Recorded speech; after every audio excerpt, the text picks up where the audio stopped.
आज हम article topic के बारे में पढ़ेंगे। एन का उपयोग कहाँ होता है, कैसे इसका उपयोग करते हैं, इसके बारे में जानेंगे। तो चलो इस टॉपिक को स्टार्ट करते हैं।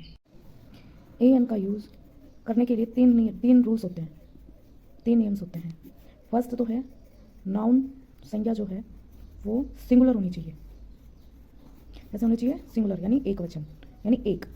दूसरा है नाउन काउंटेबल होनी चाहिए, यानी गिनने योग्य, जिसे हम गिन सकें। और तीसरा है नाउन अननोन होनी चाहिए, जिसे हम जानते नहीं। इन तीन नियमों में हम एन का उपयोग कर सकते हैं। अब हम ए का उपयोग कब किया जाएगा, एन का उपयोग कब किया जाएगा, अब हम इनके बारे में जानेंगे।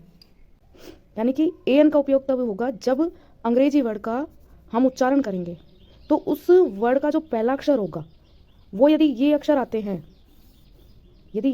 हैं पहले उच्चारण करने पर, तब अब हम एन का उपयोग करेंगे। जैसे एग्जाम्पल के तौर पर, जैसे ये एलिफेंट वर्ड है जिसको उच्चारण करने पर इसका पहला अक्षर ए आ रहा है, जो इन शब्दों में से एक है, इसलिए हमने यहाँ पे इसका प्रयोग, इसके आगे एन का प्रयोग करा।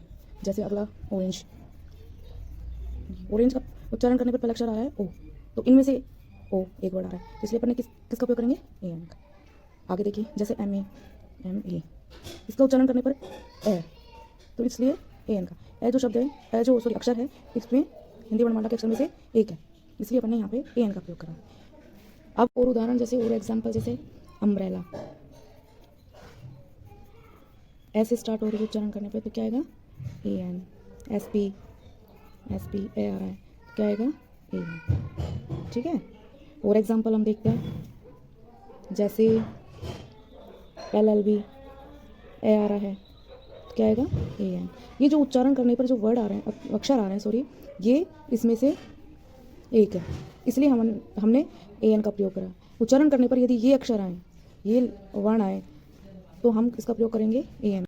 इसके अलावा कैसे लेकर कैसे ज्ञ तक जो भी वर्ण आए यानी अक्षर आए, उनके साथ किसका प्रयोग होगा? ए का। ठीक है।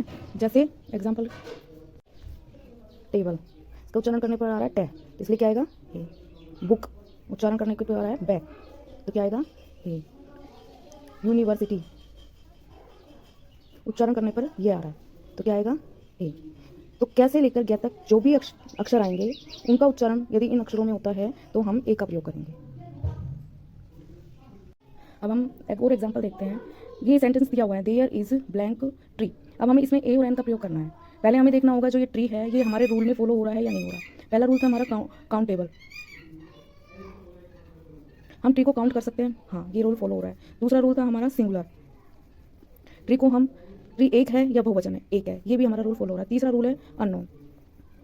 अब ये कौन से ट्री की बात हो रही है हमें नहीं पता, देयर इज ब्लैंक ट्री, सिर्फ ये दिया गया है, इसमें मेंशन नहीं किया गया कि वहाँ किसी पेड़ मकान के पास है या फिर घना है, छोटा है, बड़ा, हमें नहीं पता, इसलिए ये अननोन है। तो हमारे ये तीन नियम, ए और एन का प्रयोग करने के जो तीन नियम है वो इसमें फॉलो हो रहे हैं। इतना हो गया। अब ये पता चल गया हमें ए और एन का प्रयोग इसमें करना है। अब ये देखना है ए का प्रयोग होगा या एन का प्रयोग होगा। इसके लिए हमें ट्री वर्ड का उच्चारण करना है। ट्री वर्ड का उच्चारण करा तो इसका पहला अक्षर टे से शुरू हो रहा है, पहला अक्षर टे से शुरू हो रहा है, जो कैसे ज्ञ तक वर्ण में आ रहा है। कैसे ज्ञ तक वर्ण में हमने बताया था, कैसे ज्ञ तक वर्ण आए तो वहाँ पे हम ए का प्रयोग करेंगे, तो यहाँ पे किसका प्रयोग हो जाएगा? ए का। अब हम दूसरा एग्जांपल देखते हैं, blank owl was flying in the sky.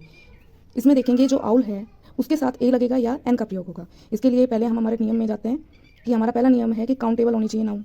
हम आउल को गिन सकते हैं या नहीं गिन सकते? बिल्कुल गिन सकते हैं, तो ये हमारा नियम के अंदर है। दूसरा सिंगुलर, आउल एक वचन है या बहुवचन है? एक वचन है, एक उल्लू की बात की गई है। तीसरा अननोन, हम इस उल्लू को जानते हैं कि किस उल्लू के बारे में बात की गई है, कि वो बड़ा है, छोटा है, कहाँ पे है, तो हमें कोई पता नहीं है किस उल्लू की बात की गई है, सिर्फ ये बताया गया है कि उल्लू आकाश में उड़ रहा था, तो ये अननोन है, हम इसको इस उल्लू के बारे में नहीं जानते। तो इसलिए हमें इन नियमों से पता चल गया क्या तो ए लगेगा या फिर एन का प्रयोग किया जाएगा। अब हमें देखना है यहाँ ए लगेगा या एन का प्रयोग करेंगे हम इसके साथ। अब आउल हमने बोला तो इसका लिख लेते हैं आउल।